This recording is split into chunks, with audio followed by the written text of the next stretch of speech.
Steve, I've had my eye on this one for a little while, and we actually got a hand on it at Summer Game Fest, but this is Angerfoot, and this is published by Devolver Digital. I think Devolver Digital is one of my favorite outlets in later years, but before we get into the details of the game, this is a very, very quick-paced, kind of boomer shooter. It's lightning fast, it's kind of a roguelite in that you're just trying to get to the end and survive while you're doing it, but it's all about the foot, the feet and sneakers, and you're kicking everybody. It's designed after the Duke Nukem Mighty Foot. So it's kind of, somebody took this idea and they've run with it, and I am here for it. I give this game an 8 out of 10. But, like I said, before we get into it, what would you say? You know what? I'm having a blast with this game, and I'm giving this an 8 out of 10 as well.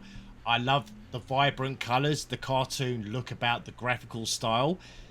The thing I liked about this is they didn't take themselves too seriously on the details of the character or the protagonist, because he's a nice shade of green. And the idea is he loves collecting primo sneakers, and he's got a nice collection, and he's going to chill out with his girlfriend and watch a movie. And guess what? Someone steals them all. So now it's his turn to go back and go through these gangs to reclaim his sneakers. But this is a lot of fun, and like I said, all you've got is your foot, and you pick up some weapons along the way. The city name is one that I can't say. We're going to heavily censor some parts of this because it is full of adult humor, as you pointed out. There's certain paraphernalia around. There is drinking in the game, things like that. A lot of swearing, a lot of very crude humor. It is very incredibly silly. Some of the gangs that you bounce into are the Violent Gang, the Pollution Gang. The Pollution Gang really made me laugh because when you're speaking to some of these people in their own little towns, they give you an idea of what they're thinking, what they're saying, the kind of things they do, and they're trying to make microplastics bigger because they're bigger problem that way. They're creating sewage whenever they can. One guy's burning garbage because he's done with the Pollution Gang. He's going to quit. But what does that mean? So it's just drenched in this humor the whole time. But before we finish this off, I'm thinking some of the negatives that have to do with this game. You're sprinting through the game at lightning speed, and it is quite long. I believe there's 63 or 64 different maps, but you're going to be frustrated a lot towards the end because the combat is just so brutal. It's lightning fast, and you're going between kicking things and shooting things, but whenever you run out of ammo, there's no reload. You're just throwing the weapon into the next guy, and you continue on. You're kicking different environmental attacks and throwing doors at people as you enter the room. There's a whole lot of depth to it, and the combat is very difficult. That's almost too difficult in some parts, but besides that, the only other issue I had was that some of these maps are designed in a way that you're supposed to go through them multiple times.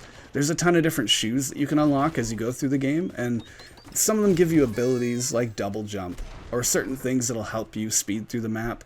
I found that was really cumbersome my first way through. But what would your highlights be of this game, would you say? Do you know what? I like the fast pace. To be honest with you, like I said, the graphics, the fast pace, the thing that kind of got me is kind of like a positive and a negative. It's kind of like the music. While you're playing this, they give you like a techno music. So it's like the bass is there. And what I found is that I found it a bit annoying at first because it was just all I could hear is that techno music. But then once I turned it down, I could still hear it, but it made me more frustrated. And it's kind of like a psychological thing because when you die, and you won't complete the level because you just get swarmed or you get that one stray bullet or the baseball bat. But then the music was, and then what it is the enemy when you die is they dancing. So it feels like they're mocking you that you failed your run. So with the techno music, it just made me want to play more. And whether it's that psychological thing, because it worked, because I did want to play more. But the good option on this as well is they've given you to change the settings. If you wanted to sort of like, you don't want to die or make the bosses a little bit easier or the enemies. So that does help. But man, this game is tough, especially as I was playing it as I got a bit further on. and that is my downside. Some bits were just too frustrating for me. I have to agree with that, but luckily that accessibility options were there to help us kind of scoot through the end of the game, but it was necessary. Like I said, there's sometimes they'll drop hundreds of enemies on you and you don't know when the end is coming, so it's difficult. But if you stick with this game, if it is kind of a boomer shooter, is something in your wheelhouse, you really appreciate fast, lightning shooting, I think this game is definitely there for you, and that's why I gave this one an 8.